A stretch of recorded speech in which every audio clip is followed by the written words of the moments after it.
ఇదంతా హైటెక్ కాలం, అన్నీ ఆన్లైన్లోనే దొరుకుతున్నాయి. మరి మన ఇంట్లో జరిగే శుభకార్యానికి కావలసిన పూజా సామాగ్రి కోసం మీరింకా మార్కెట్కే వెళ్తున్నారా? అయితే www.epoojastore.comలో ఆర్డర్ చేయండి. మరిన్ని వివరాలకి సంప్రదించండి 8096838383. వృషభ రాశి వారికి ఈ వారం చాలా అనుకూలంగా ఉంది.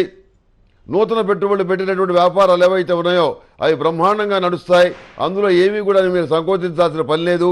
అయితే మీ పక్కన ఉన్నటువంటి భాగస్వాములు ఎవరైతే ఉన్నారో వాళ్ళు సరిగ్గా చేస్తున్నారా చేయట్లేదా అనే విషయం మీద వాళ్ళ యొక్క శ్రద్ధ మీద మీరు దృష్టి పెట్టాల్సిన అవసరం ఉంది.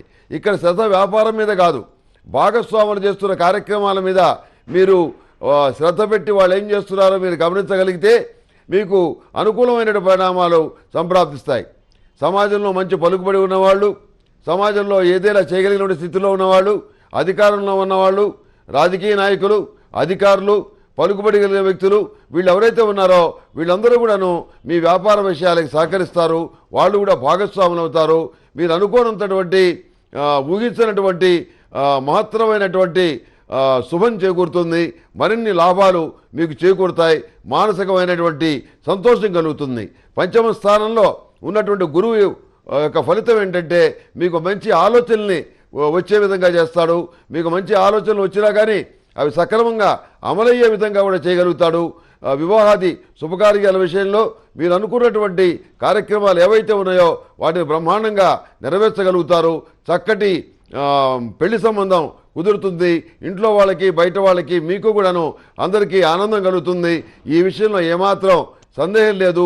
ప్రతిరోజు ప్రతినిత్యం కూడాను ఈ మహాతీర్థం పొడితోటి సిద్ధగంధంతో స్వామివారికి అభిషేకం చేయటం వల్ల, అమ్మవారికి అభిషేకం చేయటం వల్ల మంచి ఫలితాలు సంప్రాప్తిస్తాయి. సానుకూలమైన ఫలితాలు ఉంటాయి. అరటినార ఒత్తులతోటి దీపారాధన చేస్తే ఇంట్లో ఉన్న అరిష్టాలన్నీ పోతాయి. అదేవిధంగా దైవికమైనటువంటి పొడితోటి ఉదయం సాయంత్రం గృహంలో ధూపం పెట్టడం వల్ల మంచి ఫలితాలు సంప్రాప్తిస్తాయి. ఇంట్లో ఉన్నటువంటి నరఘోష, కుటుంబ దోషాలు, ఇతరత్ర దరిద్రాలు ఏమైనా ఉంటే అవి మొత్తం పోతాయి. ఒక్కసారి దైవికం అనే పొడితోటి పొగవేసి చూడండి. అది వచ్చేటువంటి అందులో వచ్చేటువంటి సువాసన దేవతా వృక్షాల యొక్క మొదళ్లలో నుంచి తీసినటువంటి మూలికలతోటి దాన్ని తయారు చేయటం అనేది జరిగింది. కాబట్టి దానికి ఉన్నటువంటి ప్రత్యేకత అంతా ఇంత కాదు. మీరు ఓసారి దాన్ని పరిశీలించి వాడి మీ అనుభవాల్ని చెప్పండి. అదేవిధంగా వివాహ శుభకార్యాల విషయంలో ఘనంగా చేయాలని చెప్పని నిర్ణయించుకుంటారు. నిరుద్యోగులైన విద్యావంతులకు కూడాను మంచి అవకాశాలు లభిస్తాయి. గ్రీన్ కార్డు కోసం ఎదురు చూస్తున్న వాళ్ళకి గ్రీన్ కార్డు ప్రాసెస్ దాదాపుగా 99% అయిపోయినట్టుగా మీకు సమాచారం అందుతుంది. ప్రతి విషయంలోనూ ప్రతి కోణంలోనూ జాగ్రత్తగా ఆలోచించి నిర్ణయాలు తీసుకుంటారు. విద్యార్థులు సరస్వతీ తిలకం ధరించాలి, జ్ఞానచూర్ణాన్ని సేవించాలి. ఇందువల్ల మంచి ఫలితాలు సంప్రాప్తిస్తాయి. అదేవిధంగా యజ్ఞ భస్మంతో ఈశ్వరుడికి అభిషేకం చేయటం వల్ల చేసుకున్నటువంటి పాపాలు తొలగిపోవటమే కాకుండా వాళ్ళకి పుత్ర సంతానం కానీ స్త్రీ సంతానం కానీ కలుగుతుంది. ఎందుకంటే సంతానం లేని వారికి మాత్రమే ఈ సూచన చేస్తున్నారు. చాలా మహత్తరమైనటువంటి మంచి ఫలితాలు ఉంటాయి. అద్భుతమైనటువంటి కార్తీక మాసం ఇది.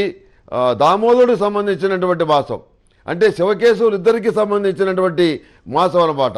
అందుకని ఈ కార్తీక మాసంలో పూజా కార్యక్రమాలు చేయటం వల్ల అన్నీ కూడాను శివకేశవులు చెందుతాయి. కాబట్టి ఈ మాసానికి అంత పవిత్రత వచ్చింది.